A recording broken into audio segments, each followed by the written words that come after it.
안녕하세요. 미국과 국제사회 바로알기 방송 마이클 심입니다. 오늘날 미국의 대학생을 포함한 젊은 층의 다수가 사회주의를 선호한다는 사실을 아십니까? 밀레니얼들, 그러니까 밀레니얼이라 함은 오늘날의 30대에 해당하는, 그러니까 1999년에서 2000년이 바뀌는 그 새천년이 시작되기 한 10년에서 15년쯤 전에 태어난 그 세대인데, 오늘날의 이 친구들의 나이가 20대 후반에서 30대 후반, 40대 초까지를 이야기합니다. 그리고 이제 Generation Z라고 하면은 그거보다 조금 젊은 세대, 그러니까 그 이후에 태어난 친구들이죠. 그러니까 1990년대 말, 또 2000년대 초에 태어나서 오늘날 나이가 10대 후반에서 20대 중후반까지를 Generation Z라고 합니다.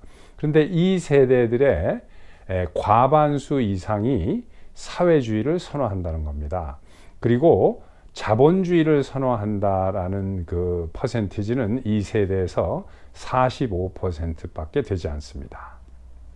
뉴욕시 민주당 하원 의원 중에 알렉산드리아 오카지오 코테스라는 의원이 있습니다. 이름이 길어서 약자로 AOC라고 불리우는 이런 의원인데, 이 사람이 뭐라고 주장을 하냐면은 정부가 세금을 그냥 왕창 올려 걷어가지고 그 돈을 가지고 교육도 무료로 하고 건강보험도 무료로 해주고 집도 주고 자동차도 주고 이렇게 해야 된다라고 주장하는 이런 좀 정신 나간 그런 그 사회주의에 빠져 있는 민주당 의원이 있습니다. 그런데 미국의 젊은 층들, 아까 이야기한 이 밀레니엄과 제너레이션 Z 중에 51%가 과반수 이상이 이 의원을 지지한다는 사실입니다. 자, 이 세대는 우리가 소위 그 인터넷 세대라고도 부르고 또 디지털 세대, 소셜미디어 세대. 그래서 이 글로벌리즘과 함께 시작된 글로벌리즘의 세대입니다. 그러면 이 세대는 미국식 자본주의의 그 혜택을 가장 많이 받고 자란 세대입니다. 그런데도 이 친구들은 자본주의가 싫다라고 하면서 사회주의를 선호한다라는 이러한 그 충격적인 사실입니다. 자, 그러면 도대체 시장 경제와 자본주의의 종주국인 미국이 오늘날 왜 이 모양이 됐느냐? 그것은 간단하게 한마디로 말씀드리면 교육입니다. 오늘날 미국의 교육 현실을 보면, 우선 대학을 보면 여러분들 그 리버럴 아트 칼리지라고 아실 겁니다. 일반 유니버시티가 아니고 리버럴 아트 칼리지는 그 작은 규모의 그 사립 학교들입니다. 대부분 좋은 학교들이에요. 그런데 이 리버럴 아트 칼리지, 그러니까 탑 리버럴 아트 칼리지 한 50개 정도를 꼽으면 그 교수들이 한 10,000명 정도 된다고 이렇게 보는데, 이 중에 8,600명이 민주당 선호하는 그 좌파들입니다. 그리고 공화당 선호의 우파 교수들은 이 리버럴 아트 칼리지에 한 800여 명 정도밖에 안 됩니다. 그러니까 거의 반올림 하면은 11배 정도가 많은 거예요. 민주당 선호의 좌파 교수들이. 이러니 학생들이 어떤 교육을 받겠습니까? 그리고 일반 대학도 그 비슷한 수준입니다. 그리고 그 초등교육에서부터 고등학교 교육까지를 보면은 민주당의 그 당적을 두고 있는 교사들이 70% 정도 됩니다. 그리고 공화당의 그 당적을 준 공화당 지지하는 그 교사는 27%밖에 되질 않습니다. 그러니까 오늘날 미국의 그 공교육의 현실이라는 것은 정말로 참담하기 이를 데 없습니다. 그러니까 우리의 2세들이 학교에서 이러한 그 좌파 선생들의 영향을 받아서 그 미국의 공화당이라든가 보수의 가치, 또는 열심히 일해서 본인의 그 권익을 누리는 이런 자본주의에 대해서 부정적인 시각을 갖고 어렸을 때부터 가르치는 거예요. 어떻게 가르치냐? 우리가 사회를 인식하고 사회적으로 살아야 된다. 그러니까 sharing is caring 이라는 말을 계속 가르칩니다. 이것은 같이 나누는 게 그 다른 사람들에 대한 배려를 하는 것이다. 이런 뜻인데 이게 이제 머리에 세뇌가 되면은 그저 나누는 것, 그러니까 동등해야 된다라는 것에 그 중점을 두는 그런 교육을 받는 겁니다. 물론 남과 나눈다는 게 아름다운 것이고 저도 100% 찬성을 합니다. 그렇지만 그것만을 강조하다 보면은 자기의 창의력이라든가 개인의 독특성이라든가 개인의 노력이나 효율성은 뒷전으로 하는 이런 분위기를 자꾸 만드는 겁니다. 학교에서. 오늘날 미국의 젊은이들은 정치적인 이야기에 관심도 없을 뿐더러 특히 우파적인 이야기를 하면은 들으려고 하지 않습니다. 거부감을 바로 보입니다. 하지만 이 경제적인 이야기에 대해서는 별로 그 거부감이 없습니다. 그래서 저는 대학에서 경제학을 강의를 하고 있기 때문에 학생들에게 이제 학기 초부터 자연스럽게 그 자본주의 시장 경제의 그 효율성과 그 다음에 이 성장과의 그 상관관계, 그리고 지나치게 동등성을 그 강조하다 보면 경제의 성장이라든가 효율성에 부정적인 영향을 미친다 하는 이야기들을 이렇게 쭉 자연스럽게 하면 학생들은 이제 큰 거부감 없이 쭉 받아들입니다. 그래서 또 그 이론과 실제의 이런저런 것들, 또 뉴스를 발췌해 오게 제가 그 이 어사인먼을 내립니다. 그렇게 해서 적극적으로 그것을 그 발표하고 발표에 참여하고 학생들이 이렇게 하는 과정을 거치다 보면 이 매사추세츠주에서 그 고등학교를 마치고 올라온 학생들이 한 3분의 2 정도 되고, 또 그 타주에서 온 학생들이 이제 나머지 있고 약간의 이제 그 유학생들이 있고 한데, 이 학생들의 대부분이 좌파입니다.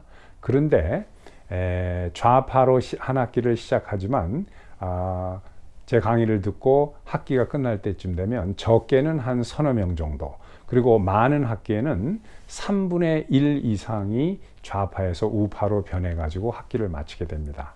제가 이러한 학생들을 볼 때마다 제가 그 느끼는 기쁨과 그 희열은 말할 수 없습니다. 그래서 저는 그 평생 동안 미국의 기업에 오래 있었습니다. 포춘 200 기업에서 근무를 하는 그런 연봉을 포기를 하고 지금 학교로 온 지가 뭐 상당히 꽤 되는데, 그 학교에서 학생들을 깨우치고 학생들을 올바른 길로 인도하는 기쁨으로 이렇게 지내고 있습니다. 자, 그래서 오늘은 제가 학교에서 학생들을 어떤 식으로 바로 인도하는가 하는 부분에 대해서 궁금하게 질문하신 분들도 여러분들이 계셨고 해서 짧은 영상인데 한 6분 정도 되는 영상인데 여러분들과 같이 공유를 하려고 합니다. 영어가 편하신 분들은 뭐 그대로 쭉 들으시면 되겠습니다만은, 혹시 영어가 좀 불편하신 분들이 계셔도 그 대충 내용이 이렇습니다. 그러니까 왜 경제를 공부해야 되느냐, 왜 경제를 공부해야 하는 게 중요한가 학생으로서, 그 다음에 이제 공산주의, 사회주의, 그 자본주의에 대한 간단한 개념이나 이런 것들을 여러분 이 여러 학생들이 알아듣기 쉽게 쉬운 말로 이렇게 표현을 하고 그 이 공산 경제의 종주국이었던 그 소련의 패망이라든가 또 이 자본주의 경제, 시장 경제의 종주국인 미국의 경제가 왜 이렇게 효율적으로 갈 수 있는지, 이러한 설명을 하는 게 요점입니다. 자, 한번 같이 보시죠.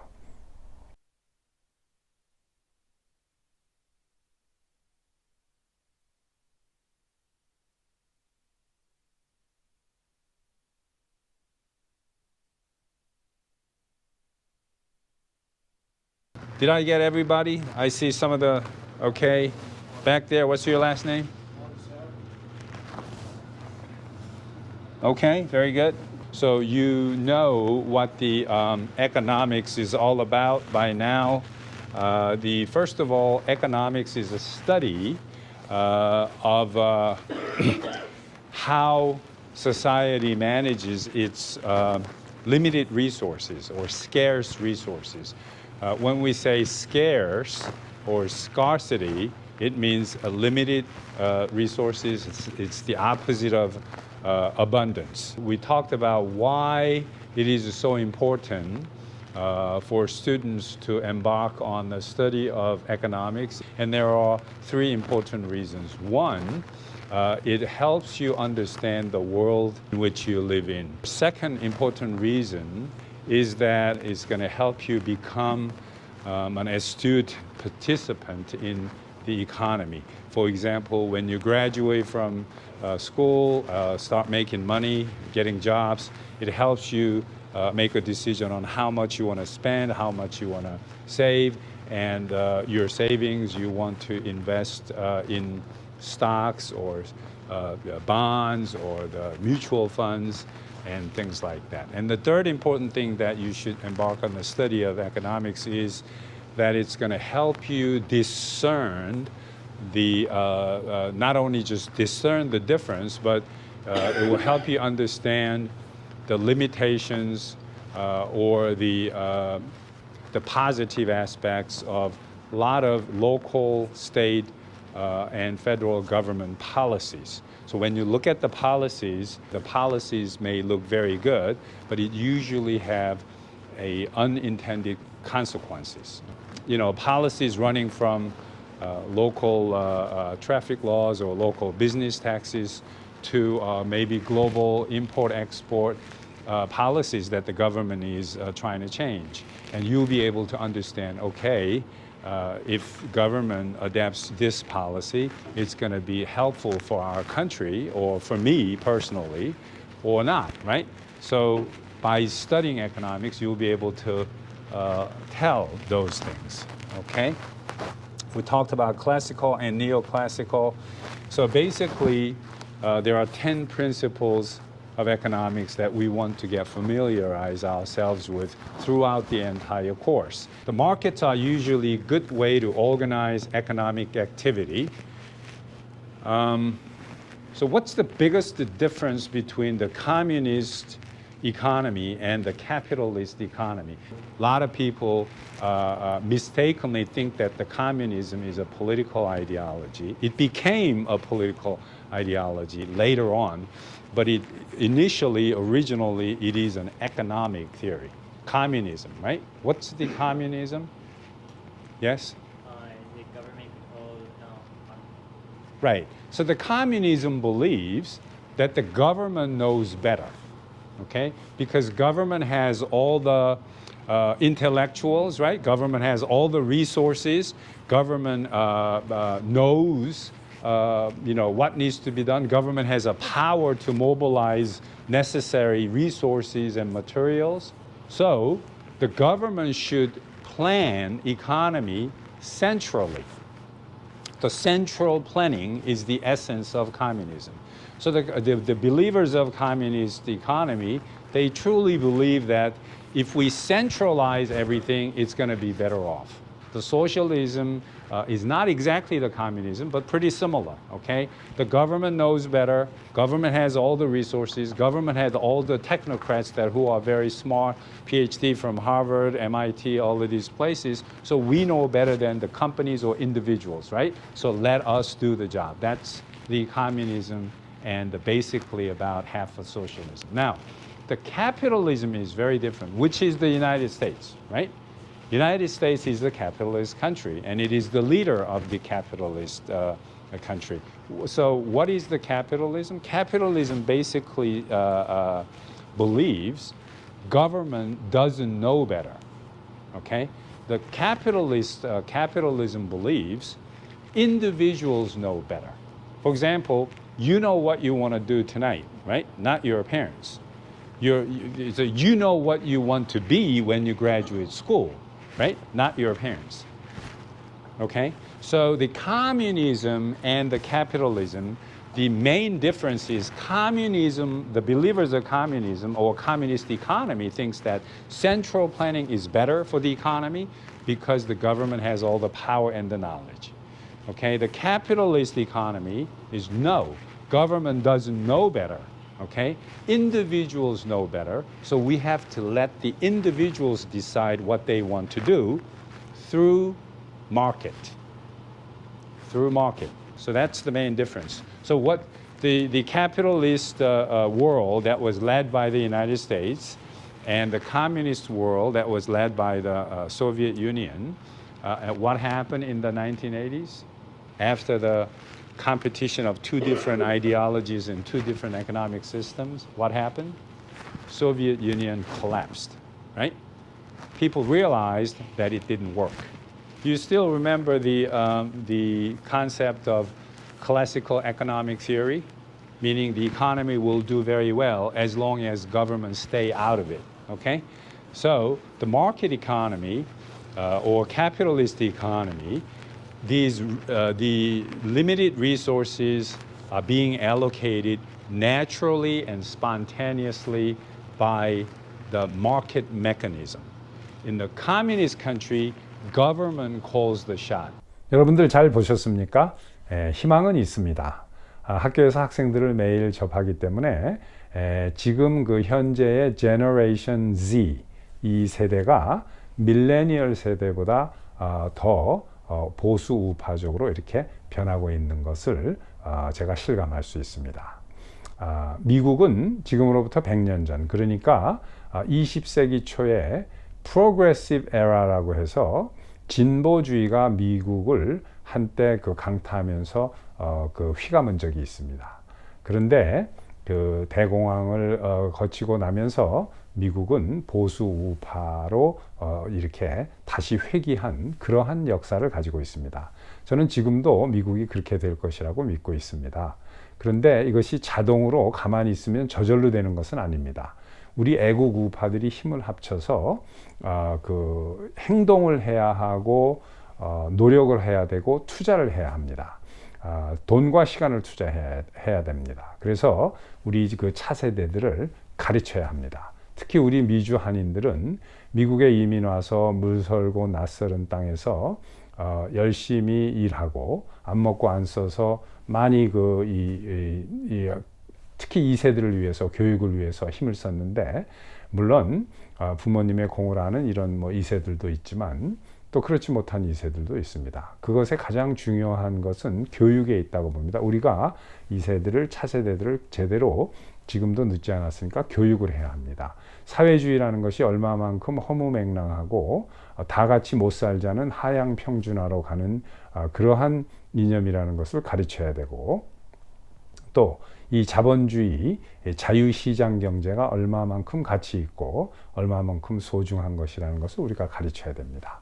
그래서 우리의 젊은 세대들은 정말로 그 순수하고 착한 그 아이들이 많은데, 그 좌파 교육, 공교육에서 쩔어가지고 브레인워시가 돼 있으니까 늦지 않았습니다. 이것을 자꾸 가르치고 강의를 하고 이렇게 해야 됩니다. 혹시 여러분들이 이 2세 교육에 그 어떤 그 강의나 이런 게 필요하다 하고 뭐 저를 그 필요로 하시면은 제가 기꺼이 뭐 어디든지 달려가서 강의를 하겠습니다.